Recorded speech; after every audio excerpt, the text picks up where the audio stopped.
Hello friends, मेरा नाम है रितेश और मैं लेकर आया हूँ आपके लिए एक जोरदार टॉपिक। ये टॉपिक है chapter first from 8th standard rational numbers में से। अब आप सोचेंगे सर ये कोई नया टॉपिक थोड़ी ना, ऑब्वियसली नया टॉपिक नहीं है, बट आप मेरा प्रेजेंटेशन देखें, आप एक बार इस वीडियो को देखिए, आपको पूरा टॉपिक अच्छे से याद रह जाएगा। The topic is about rational numbers. हम सीखेंगे different types of number systems जो हमने इतने सालों से सीखे हैं और इनके बीच में क्या कनेक्शन है, क्यों हमें हर साल ये नंबर सिस्टम सिखा रहे हैं, क्यों सीख रहे हैं हम, ये सब चीज़ों की क्या ज़रूरत है, आज के वीडियो लेक्चर में हम सीखेंगे। तो चलिए बिना किसी देरी के इसमें टाइम लगाते हैं ज़्यादा, ध्यान दीजिए।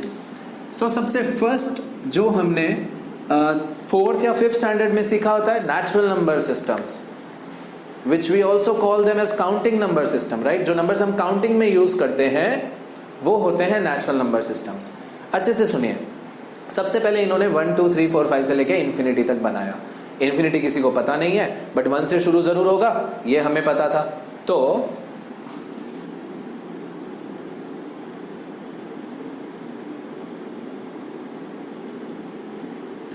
या मैं नेचुरल नंबर्स लिख देता हूं सीधा। नेचुरल नंबर्स जो 1 से शुरू होते हैं और चले जाते हैं पूरा इन्फिनिटी तक। याद रखिएगा, ये वही नंबर सिस्टम है जो हम काउंटिंग में यूज करते हैं। हम कभी भी काउंटिंग 0 से नहीं शुरू करते हैं या नेगेटिव नंबर से नहीं शुरू करते हैं कि भाई क्लास में कितने बच्चे बैठे हैं तो -8 -7 -6 -5 -4 -3 -2 -1 0, मतलब टोटल नंबर ऑफ स्टूडेंट्स कितने क्लास में 0। नो, हम ये शुरू करते हैं 1 से, ठीक है। तो this was natural number systems जो आप लोग ने 5th standard 4th standard 6th standard में सीखा होगा। अलग अलग बोर्ड्स के लिए अलग अलग स्कूल बुक्स बनती है, राइट। एनसीईआरटी का देखा जाए तो हमने ये 5th स्टैंडर्ड में सीखा। 6th स्टैंडर्ड में हम लोग ने सीखा whole numbers.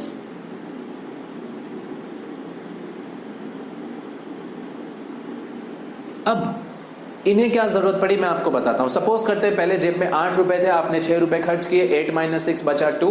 Natural number systems इसकी रिक्वायरमेंट पूरी कर देता है। बट अब सपोज करते हैं जेब में 8 रुपए थे और 8 रुपए पूरे खर्च कर दिए, तो किससे रिप्रेजेंट करूं, जेब में तो कुछ बचा ही नहीं। तो इसके बीच में आए आर्यभट्ट, इन्होंने दे दिया वर्ल्ड को होल नंबर यानी कि 0। 0 के साथ सारे नेचुरल नंबर्स लगा दो, नंबर्स बन गए आपके होल नंबर्स। इसका मतलब अगर मैं इसको शॉर्ट में लिखूं तो ये है 0, नेचुरल नंबर्स। ये जो मैं लिख रहा हूं इसकी भी कुछ वैल्यू है, इंपॉर्टेंस है, ध्यान दीजिएगा। नेचुरल नंबर्स का सिंबॉलिक रिप्रेजेंटेशन है कैपिटल N, होल नंबर्स का है कैपिटल W। उसके बाद आपने 7th स्टैंडर्ड में प्रवेश किया। 7th स्टैंडर्ड में आपने सीखा इंटीजर्स के बारे में। अब भाई मैथमेटिशियंस को ये लगा कि जो अगर आपके जेब में 8 रुपए पर आपने खर्च कर दिए 20 रुपए, तो क्या हो गया, 8 - 20 कितना हो गया, -12। तो नेगेटिव रिप्रेजेंटेशन कैसे करोगे, मतलब अगर आपके पॉकेट में है ही नहीं और उससे ज्यादा कि आपने चीज खरीद ली, कैसे दोगे। चलो खरीदी नहीं, मैं बोलता हूं पानी पूरी खा ली। 8 - 20 कितना हो गया, -12। कहां से चुकाओगे, तो इसके लिए पिक्चर में लाया गया इंटीजर्स। इंटीजर्स को कई बुक्स में Z से रिप्रेजेंट किया गया है, कई बुक्स में I से रिप्रेजेंट किया गया है। वैसे मैं आपको एक बता दूं, I also represent index numbers. तो आपकी बुक में जिस तरीके से दिया है, आपके स्कूल टीचर जैसे सिखाते हैं, आपको याद रखना है कि इसको Z या I से रिप्रेजेंट करते हैं। तो चलिए इसमें नंबर्स आते हैं, we are talking about integers, right. इसमें नंबर्स आते हैं -∞, -2, -1, 0, 1 2 3 एंड अप टू इन्फिनिटी। तो अगर मैं लिखूं यहां पे तो सारे इन्फिनिटी और होल नंबर्स, मतलब सारे नेगेटिव नंबर्स और होल नंबर्स आ जाएंगे तो बन जाएगा इंटीजर्स। भाई अब आ गए आप लोग फाइनली इस साल 8th स्टैंडर्ड में। इस साल आपको सीखना है, अच्छा कुछ चीजें बाकी रह गई जैसे कि फ्रैक्शंस, डेसिमल्स, इनको कैसे रिप्रेजेंट करेंगे भाई। तो देखो ये सारे नंबर सिस्टम्स तो आप सीख चुके हो, मैंने इसको लिखा है इस तरीके से बॉक्स बना बना के, सबका कुछ एक इंपॉर्टेंस है, अच्छे से ध्यान देना। अब आप आ गए हो 8th स्टैंडर्ड में। 8th स्टैंडर्ड में भाई आप सीखोगे रैशनल नंबर्स के बारे में। अब रैशनल नंबर्स को मैं लिखूंगा यहाँ पे Q+, बट कई बुक्स में आपको R लिखा हुआ भी मिलेगा। भाई क्या मतलब, R या R+। मैं आपको एक और बात बता दूं, अगर आप कैपिटल R लिखते हो तो वो रियल नंबर्स को भी रिप्रेजेंट करता है, तो कंफ्यूजन में मत आना। Q प्लस लिखो रैशनल नंबर्स के लिए, ज्यादा अच्छे से याद रहेगा। R प्लस या R माइनस से भी रिप्रेजेंट कर सकते हो, बट डोंट गेट कंफ्यूज्ड कि हम कौन से नंबर सिस्टम को क्या बुलाएं। अच्छा, अब जितना आसान था इनके नंबर्स लिखना, इनमें कौन कौन सी वैल्यूज आती है, उतना सिंपल रैशनल नंबर्स में नहीं है, क्योंकि रैशनल नंबर्स उससे भी सिंपल है। भाई क्या बोल रहे हो सर आप? तो सुनो, रैशनल नंबर्स में कौन से नंबर्स आते हैं? ये सारे, प्लस और फ्रैक्शंस भी आते हैं, नेगेटिव वाले फ्रैक्शंस भी आते हैं और डेसिमल्स भी आते हैं, सब कुछ आ जाते हैं। तो अच्छे से ध्यान देना, रैशनल नंबर्स में क्या क्या आते हैं। तो इसमें क्या नंबर्स आते हैं मैं वो नहीं लिख सकता, इसमें मैं लिखूंगा इसकी एक डेफिनेशन। क्या लिख रहा हूं वो देखिए, नंबर्स जो p/q फॉर्म में लिखे जा सकते हो। कई बच्चों का ये क्वेश्चन रहता है सर p/q a/b नहीं। अरे बेटा a/b भी लिख सकते हो, p/q मतलब एक फ्रैक्शन फॉर्म में लिखा होना चाहिए, ठीक है।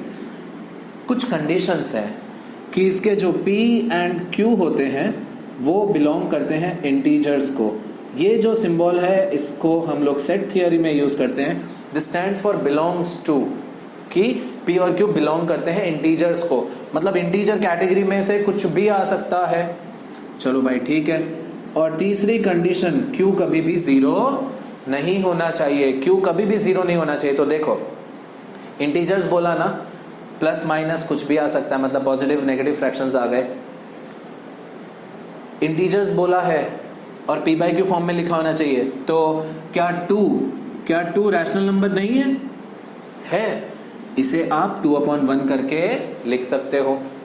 बोलो आई मजा? ये है आपका पूरा नंबर सिस्टम का इंट्रोडक्शन, और मैंने यहां पे आपके साथ शेयर किया है रैशनल नंबर्स की डेफिनेशन। अगर आपको कोई भी नंबर में वेरीफाई करने के लिए पूछा जाए कि भाई ये नंबर रैशनल है या नहीं है, तो आपको क्या बोलना है? पहले चेक करो कि क्या p/q फॉर्म में लिखा है। चलो लिखा है, टिक लगाओ, आगे बढ़ो। कि क्या वो इंटीजर्स को बिलोंग करते हैं? लिखा है, सही है, आगे बढ़ो। q is not equal to 0। आपका डिनोमिनेटर तो वैसे भी कभी 0 होना ही नहीं चाहिए। जिन नंबर्स के डिनोमिनेटर में 0 होता है ना, वो नंबर्स का आंसर अनडिफाइंड होता है।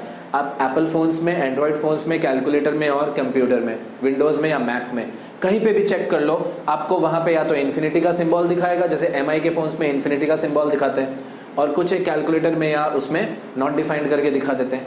कहीं पे भी 0 दिखाए तो आप समझ जाएगा कि वो प्रोसेसिंग गलत है। नॉट डिफाइंड होता है अगर डिनोमिनेटर आपका कभी भी 0 हो तो, बिकॉज आप 0 नीचे रख के डिवाइड करोगे कैसे? 0 से डिवीजन होता ही नहीं है, तो आप डिनोमिनेटर में कभी 0 रख नहीं सकते। तो this is the total introductory part of rational number, जिसमें हम सारे नंबर सिस्टम्स को रिवाइज कर रहे हैं। अब आप सोचेंगे सर आपने बॉक्सेस क्यों लिखे थे, आपने क्यों ऐसा क्या बोला था कि ये वो? तो देखो क्वेश्चंस आते हैं ट्रू और फॉल्स में। स्टैंडर्ड 8 में और स्टैंडर्ड 9 में ट्रू और फॉल्स टाइप के क्वेश्चंस पूछे जाते हैं। वो कैसे होते हैं मैं बताता हूं आपको, कि क्या सारे नेचुरल नंबर्स होल नंबर्स हैं। अगर आप ऊपर से नीचे आ रहे हो तो आपको लिखना है प्यारा सा यस। अगर आप ऊपर से नीचे आ रहे हो तो आपको लिखना है प्यारा सा यस। क्या सारे होल नंबर्स इंटीजर्स है? यस है। देख रहे हो ना, सारे होल नंबर्स यहाँ पे आके बैठे हैं, सारे नेचुरल नंबर्स यहाँ पे आके बैठे हैं, सारे इंटीजर्स आपको यहाँ मिल जाएंगे, ठीक है, क्योंकि यहाँ देख लो इंटीजर्स लिखा हुआ है। तो यहाँ से भी आपको लिखना है प्यारा सा यस। अब उल्टा, क्या सारे रैशनल नंबर्स इंटीजर्स हैं? बिल्कुल भी नहीं। 2/3 इंटीजर्स नहीं है। तो अगर ऊपर जाने की बात आई तो आप लिख दो नो, ऊपर जाने की बात आई तो आप लिख दो नो। बोलो, इस हिसाब से अगर आप ये चार्ट जहां पे भी ड्रॉ करोगे, वहां से आते हुए जितने भी ट्रू और फॉल्स के क्वेश्चंस होंगे, जितने भी ट्रू और फॉल्स के क्वेश्चंस होंगे, ये आप अच्छे से आंसर दे सकते हो। मैंने आपको 8th स्टैंडर्ड के वीडियो लेक्चर में सिखाया है 9th स्टैंडर्ड का कॉन्सेप्ट। आप देख लो, जो 8th में सीख रहे हो उसका बहुत कुछ 9 से कनेक्टेड है और काफी कुछ नहीं भी है। तो this was an introduction to rational numbers, standard 8 chapter 1। I hope आपको ये वीडियो समझ में आया, और अगर समझ में आया है, अच्छा लगा है मेरा रिप्रेजेंटेशन, तो प्लीज इस वीडियो को लाइक करें और अपने friends, families, groups, teachers, school groups, society groups, सबके साथ शेयर कर दें। बस कर दीजिए, अपने व्हाट्सएप स्टेटस पे लगा दो, अपने इंस्टाग्राम स्टेटस पे लगा दो, एंड बता दो कि हम इसको इतना इजीली समझ सकते हैं या नहीं। उसके बाद अगर आपको मेरे लिखे हुए या जितने भी पढ़ाए हुए सारे कंटेंट, जितने वीडियो लेक्चर समझ में आ रहे हैं और अच्छे लग रहे हैं और आप इसको डेली यूज करते हैं अपने लर्निंग प्रोसेस के लिए, तो आई रिक्वेस्ट प्लीज मेरे वीडियो को चैनल को सब्सक्राइब कर दीजिए। इससे मुझे अभी काफी ज्यादा जरूरत है, right? So thanks for watching this video. This is me Ritesh signing off from this video. I hope आप मेरे नेक्स्ट वीडियो का इंतजार करेंगे जिसमें मैं इसके आगे का टॉपिक सिखाने वाला हूं कि हम लोग दो रैशनल नंबर्स के बीच में या दो नंबर्स के बीच में कुछ नंबर्स ढूंढ सकते हैं क्या, और उसके बीच में जो ट्रिक है, जो ट्विस्ट आता है उस टाइप के क्वेश्चन में, वो भी हम ढूंढना सीखेंगे। तो चलिए खत्म करते हैं इस वीडियो को। Thank you so much for watching. This is me Ritesh signing off. Thank you so much.